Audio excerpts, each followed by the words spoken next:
मी doctor Jitendra Oswal, वैद्यकीय उपसंचालक, भारतीय हॉस्पिटल इथे कार्यरत आहे.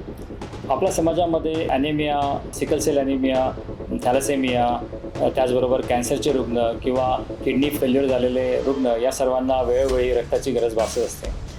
त्याचबरोबर अपघातग्रस्त रुग्ण, गर्भवती महिला आणि ज्या रुग्णांना मोठे ऑपरेशन करण्याची जरुरी आहे, अशा रुग्णांना विनामूल्य रक्त उपलब्ध व्हावे या देवी भावनेतून जगद्गुरू श्री रामानंदाचार्य नरेंद्रचार्यजी यांनी दरवर्षी किमान 1 लाख ब्लड बॅग शासकीय रक्तपेढ्यांना अर्पण करण्याचा संकल्प केला आहे.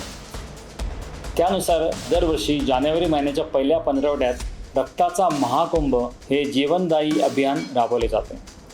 यावर्षीसुद्धा 4 ते 18 जानेवारीच्या दरम्यान संपूर्ण भारतात घेतलेल्या जीवनदान महाकुंभातून रक्ताच्या पिशव्या समाजासाठी अर्पण करण्यात आल्या. हे रक्त आज असंख्य रुग्णांसाठी जीवनदायी ठरत आहे.